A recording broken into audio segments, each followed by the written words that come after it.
Assalamualaikum warahmatullahi wabarakatuh. Perkenalkan, saya Vika Aurelina Lugita dari Program Studi Pendidikan Geografi Fakultas Keguruan dan Ilmu Pendidikan Universitas Jember tahun angkatan 2018. Di sini saya akan menyampaikan materi tentang prinsip-prinsip geografi. Ketika kita mendengar kata prinsip, pastinya kita akan berpikiran mengenai segala sesuatu yang dipegang teguh. Sebelum kita mempelajari prinsip-prinsip geografi lebih lanjut, alangkah baiknya kita mengetahui tujuan pembelajaran, kompetensi dasar, dan indikator pada pembelajaran kali ini. Tujuan pembelajaran kali ini yaitu siswa mampu berpikir kritis, kreatif, kolaboratif, dan komunikatif dalam proses belajar mengajar menggunakan model discovery learning, sehingga siswa mampu memahami prinsip-prinsip geografi beserta contoh penerapannya dalam kehidupan. Kompetensi dasar pembelajaran kali ini yang pertama, memahami pengetahuan dasar geografi dan terapannya dalam kehidupan sehari-hari. Yang kedua, menyajikan contoh penerapan pengetahuan dasar geografi pada kehidupan sehari-hari.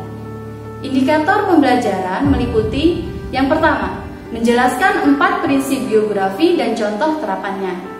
Yang kedua, mengidentifikasi fenomena alam menggunakan prinsip-prinsip geografi. Yang ketiga, membuat contoh penerapan pengetahuan dasar geografi pada kehidupan sehari-hari dalam bentuk tulisan. Mari kita pelajari materi tentang prinsip-prinsip geografi lebih lanjut. Pastinya kalian semua memiliki prinsip hidup. Contohnya seperti prinsip di saat belajar, prinsip di saat bekerja, prinsip di saat menuntut ilmu, dan lain sebagainya. Nah, begitu pula dengan ilmu di sini. Ilmu di sini juga memiliki prinsip, yaitu segala sesuatu yang dipegang teguh. Dan kaitannya dengan geografi ini ada 4. Pastinya kalian bertanya-tanya dari mana keempat prinsip geografi ini.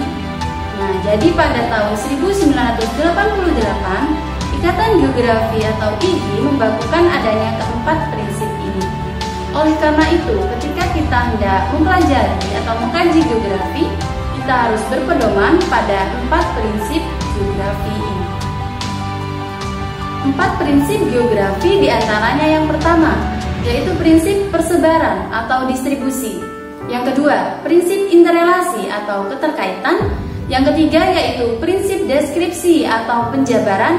Dan yang terakhir yaitu prinsip kurologi, di mana prinsip ini merupakan gabungan dari ketiga prinsip tadi.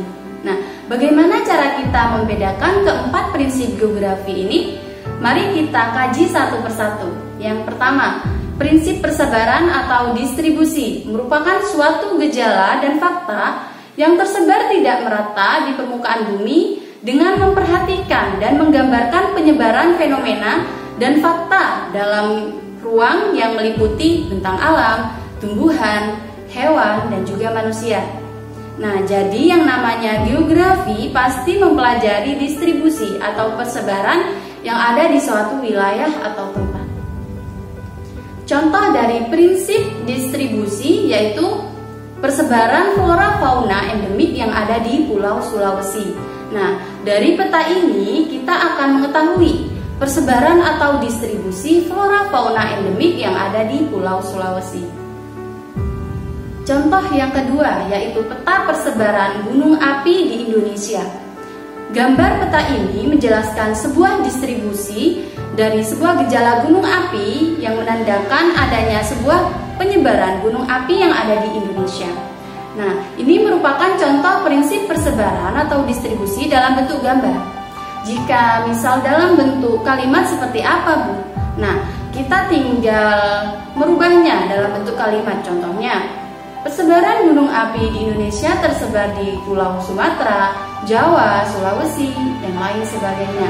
Intinya, kalimat tadi harus menunjukkan adanya persebaran lokasi atau titik lokasi. Contoh yang ketiga yaitu peta persebaran kepadatan penduduk Indonesia pada tahun 2018.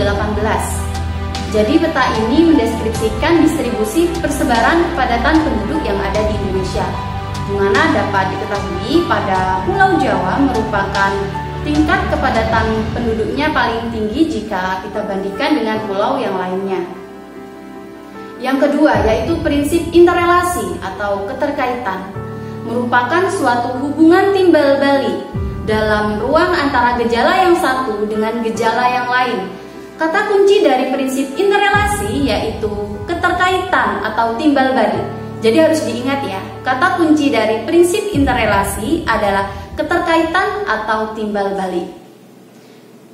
Contoh dari prinsip interrelasi atau keterkaitan di sini ada 3. Yang pertama yaitu keterkaitan antara gejala alam dengan gejala sosial. Yang kedua yaitu keterkaitan antara fenomena alam dengan alam. Dan yang terakhir keterkaitan antara gejala sosial dengan gejala sosial. Yang pertama kita akan membahas mengenai hubungan gejala alam dengan gejala sosial yang termasuk dari prinsip interrelasi atau keterkaitan. Di sini yang pertama yaitu keterkaitan antara gejala alam dengan gejala sosial, contohnya banjir. Nah, banjir di sini dapat menyebabkan masyarakat terjangkit penyakit kulit, demam, dan lain sebagainya. Dapat dilihat di sini kasusnya adalah banjir. Ini berhubungan dengan alam yang memiliki keterkaitan dengan masyarakat, yaitu masyarakat terjangkit penyakit kulit dan juga demam. Jadi masyarakat yang terjangkit penyakit kulit dan demam ini disebabkan oleh banjir. Sehingga contoh di atas menunjukkan adanya hubungan antara gejala alam dengan gejala sosial. Keterkaitan yang kedua yaitu hubungan gejala alam dengan alam. Contohnya yaitu tsunami. Tsunami di sini terjadi karena adanya pergeseran dua lempeng. Nah, pergeseran dua lempeng di sini merupakan gejala alam dan dampaknya yaitu berupa tsunami. Tsunami juga gejala alam. Jadi ada hubungan antara gejala alam dengan gejala alam. Yang ketiga adalah hubungan gejala sosial dengan sosial. Contohnya banyaknya pengangguran di suatu wilayah, maka akan menyebabkan terjadinya kemiskinan pada daerah tersebut. Dapat dilihat dari kalimat tersebut bahwasanya pengangguran di sini adalah gejala sosial dan dampaknya terhadap kehidupan yaitu kemiskinan juga merupakan gejala sosial, sehingga ada keterkaitan antara gejala sosial dengan gejala sosial. Nah, jadi prinsip interrelasi ini berkaitan dengan 3 hal. Yang pertama adalah hubungan antara gejala sosial dengan sosial, gejala alam dengan alam, dan juga gejala alam dan juga sosial. Yang ketiga yaitu prinsip deskripsi, merupakan penjelasan lebih jauh mengenai gejala-gejala yang diselidiki dan dipelajari. Penjelasan atau deskripsi merupakan suatu prinsip studi geografi untuk memberikan gambaran lebih jauh tentang gejala dan masalah yang akan dipelajari. Prinsip deskripsi selain disajikan dengan bentuk tulisan juga dilengkapi dengan diagram, grafik, tabel, gambar, dan juga peta. Misalnya seperti diagram ini yang deskripsikan tinggi rendahnya tingkat kemiskinan dan pengangguran yang ada di Pulau Jawa. Contoh yang selanjutnya yaitu tingkat pengangguran terbuka menurut daerah tempat di Jawa Timur pada tahun 2010 hingga 2013. Tabel di samping mendeskripsikan atau menjelaskan tingkat pengangguran yang ada di Jawa Timur, baik di daerah kota dan juga daerah desa, sehingga kita dapat mengetahui tingkat pengangguran di Jawa Timur pada tahun 2010 hingga 2013 di daerah desa dan juga perkotaan.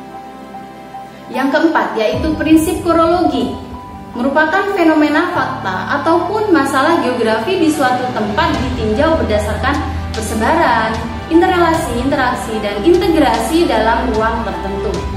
Contohnya pada siklus air ini. Pada gambar ini dapat diketahui bahwa sinar matahari memiliki peranan penting dalam kehidupan, baik di dataran rendah, dataran tinggi, dan juga bagi kehidupan.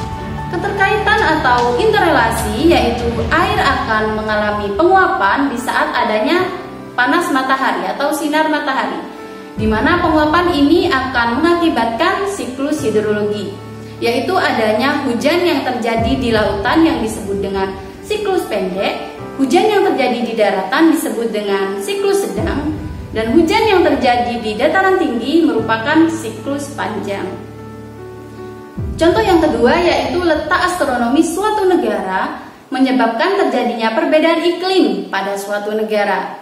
Seperti pada daerah Indonesia yang beriklim tropis, benua Eropa beriklim sedang, dan pada sebagian daerah Australia beriklim subtropis, dan pada daerah kutub beriklim dingin. Selain itu, dengan adanya letak astronomis, maka terdapat perbedaan derajat pada wilayah, seperti pada wilayah tropis memiliki tingkat derajat yaitu 0 derajat utara dan selatan.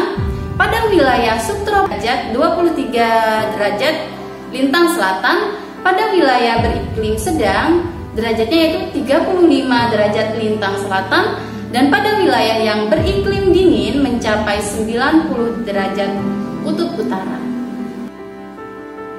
Jadi pada pembelajaran kali ini dapat disimpulkan bahwasanya kata kunci dari prinsip distribusi yaitu adanya arah atau persebaran titik lokasi.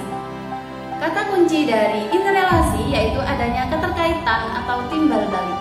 Kata kunci dari deskripsi yaitu adanya penjabaran baik berupa data statistik, gambar, tabel, grafik, dan lain sebagainya.